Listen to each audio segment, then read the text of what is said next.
Selamat pagi, sahabat investor pasar modal di Indonesia. Pagi ini tanggal 21 April 2020, persis perayaan Hari Kartini, dan kita dikejutkan oleh sesuatu yang luar biasa. Kenapa? Karena pada tadi malam, atau kalau di waktu New York itu 12 jam kan selisihnya dengan kita, maka ada hal yang di luar dugaan, yaitu harga minyak sampai minus $37 per barel. Kenapa harga kok bisa sampai minus kan gitu?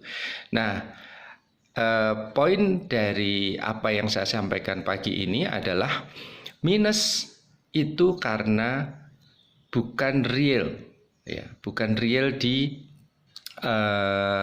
laksanakan, ya, maksudnya bukan real harga di yang dipakai gitu. Jadi kalau orang mau beli minyak harganya minus kan nggak mungkin kan gitu ya. Jadi kenapa kok minus? Jadi begini, pertama, perusahaan minyak itu kan menjual produknya. Produk yang dijual ini dipaket dalam bentuk misalnya begini, saya perusahaan minyak, untuk 3 bulan yang akan datang saya akan menyerahkan hasil produksi saya. Oleh karena itu saya buat surat serah kontrak pada 3 bulan yang akan datang. Nah, itu untuk perdagangan realnya. Nah, surat-surat siap untuk menjual ini bisa diperdagangkan oleh para pedagang. Bahkan ada yang nggak ada underlying asetnya, itu diperdagangkan. Di mana? Di pasar futures. Nah, sekarang yang terjadi adalah kira-kira 3 bulan yang lalu misalnya harga minyak itu adalah $50 per barel. Ada teman saya si A itu membeli melalui pasar futures, jadi dia bukan orang yang ada di industri minyak, tetapi dia punya uang untuk membeli minyak melalui kontrak-kontrak yang ada di pasar futures. Jadi dia melakukan pembelian pada kurs $50 per barel kontrak minyak untuk serah misalnya 3 bulan kan gitu. Nggak sampai 1 bulan harganya turun jadi 40. Kontraknya misalnya $1 juta yang pertama dengan $50 per barel tadi, turun lagi jadi 40. Maka dia beli lagi $1 juta untuk average. Nah, kemudian turun lagi jadi 30. Dia beli lagi $1 juta untuk average lagi. Turun lagi jadi 10 gitu. Nah, ketika terjadi terus-menerus penurunan ini sampai misalnya harganya di kisaran 2010, totalnya adalah $5 juta, jadi 50 $1 juta, 41 juta, 30 $1 juta, 21 juta, 10 $1 juta, maka dia harus menyediakan uang $5 juta. Tetapi perlu diingat, banyak orang-orang yang bermain di kontrak itu adalah dengan memakai margin. Margin itu utang. Jadi ketika dia hanya punya modal, teman saya si A tadi misalnya dia cuma punya modal $2 juta, maka ketika dia membeli $3 juta tambahan, jadi totalnya $5 juta, berarti kan dia memiliki pinjaman berapa? $3 juta kan gitu. Nah, apa yang terjadi ketika harganya turun jadi $5 per barel? Maka dia akan rugi. Ya. Jadi kalau ini di average, tinggal di average berapa posisinya, $5 juta dibagi dengan rata-rata harga yang dia bentuk kan gitu. Nah, kalau dia nggak bisa bayar, maka dia terkena margin call atau harus menambah jumlah jaminan agar dia tidak dieksekusi pinjamannya tadi. Karena kalau dijual semua, maka dia uangnya yang $2 juta hilang. Nah, bagaimana caranya supaya tidak hilang? Maka dia harus nambah lagi, atau dia istilahnya terkena margin call. Kalau terkena margin call, dengan ditambah, misalnya dia nambah $1 juta, tambahan, berarti modalnya dia jadi 6 juta dolar, sehingga utangnya berkurang. Tapi apa yang terjadi kalau jumlahnya orang seperti teman saya si A ini satu orang, kalau jumlahnya banyak pihak dan harganya turun, apa yang terjadi kira-kira? Nah, ketika harganya turun jadi 0, bahkan tadi malam itu harganya menjadi minus 37 dolar per barel, apa yang terjadi dengan teman saya si A? Dan apa yang terjadi dengan perusahaan yang menghandle jual beli atau trading? Pasti perusahaan itu melakukan penjualan paksa, for sale. Kenapa? Karena kalau nggak di for sale, siapa yang menanggung kerugian itu? Nah, inilah yang terjadi di pasar yang tadi malam terjadi, bahwa harga minyak sampai minus 37 dolar per barel.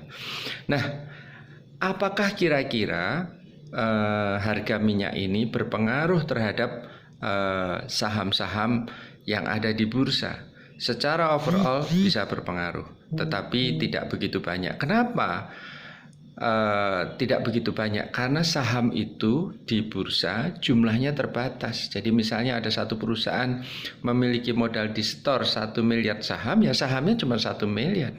Jadi dia tidak akan mungkin lebih dari 1 miliar.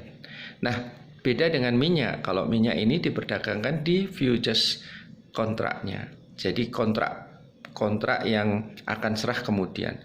Kenapa teman saya tadi itu nggak mau, misalnya dia sudah invest totalnya 6 juta dolar.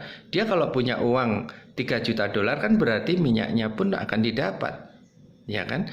Tapi problemnya satu, dia kan bukan pebisnis real minyak, sehingga dia tidak mungkin memiliki tank farm. Tank farm itu adalah tempat menampung minyak. Nah, kalau dia menampung minyaknya tidak ada, berarti dia mau dikemanakan, mau naruh di mana? Nah, ini yang menjadi masalah-masalah yang sekarang menjadi masalah yang serius dan kerugian banyak pedagang minyak. Makanya kemarin ada berita perusahaan trader minyak di Singapura itu sampai rugi 4 miliar dolar ke 20 bank. Bayangin banknya, terus bagaimana kalau harganya sampai turun, jaminannya nggak cukup dan lain-lain. Banknya pun juga bisa terkena. Nah, oleh karena itu disinilah kita melihat siapa kira-kira yang terdampak dari perdagangan minyak yang turun sampai minus itu tadi. Tentunya satu, apakah perusahaan perminyakannya rugi? Perusahaan minyaknya kemungkinan rugi karena dia jualnya sekarang nggak bisa dengan harga tinggi. Tapi perkiraan saya, harga itu tetap dia akan menjual dengan harga yang setidaknya HPP atau kurang dari sedikit, dia rugi dulu nggak apa-apa. Tapi kalau minus nggak mungkin. Jual minyak dengan harga minus itu tidak mungkin bagi produsen minyak. Berarti perusahaan minyaknya insya Allah masih nggak apa-apa, mampu bertahan. Nah, yang kedua, banknya. Ketika kita harus tahu bank mana saja yang terdampak dan apakah bisa menjadi dampaknya kepada yang lain. Nah, ini yang menjadi problem. Kita dengar ada beberapa perusahaan yang sudah dikurangi atau di-cut pendanaannya, yang direncanakan di-cut oleh bank-bank tertentu. Berarti bank-bank ini juga mengalami sedikit masalah. Nah, yang lain adalah yang dikaitkan dengan ekonomi secara keseluruhan. Sahabat pasar modal di Indonesia, kita tahu bahwa ketika ekonomi ini berjalan, relatif digerakkan oleh minyak. Secara umum digerakkan oleh minyak. Tanpa minyak, tanpa energi, ekonomi nggak akan bisa berjalan normal. Nah, sekarang dengan di lockdown, permintaan atas minyak itu pasti berkurang. Dan dengan di lockdown ini, seluruh aktivitas ekonomi akan drop. Dari 100% misalnya, maka dia akan turun entah 50%, 40% dan lain-lain.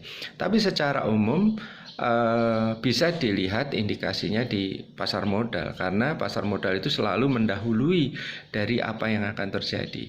Pasar modal sudah turun mungkin hampir 30-50%, maka itulah kira-kira diskon price atas sesuatu yang akan terjadi di yang akan datang. Nah, selain perusahaan minyak yang relatif saya perkirakan ya dia mampu bertahan atau enggak, dengan jual harga HPP, tapi perusahaannya tetap masih ada. Kemudian yang kedua banknya ini kemungkinan juga bisa terkena masalah.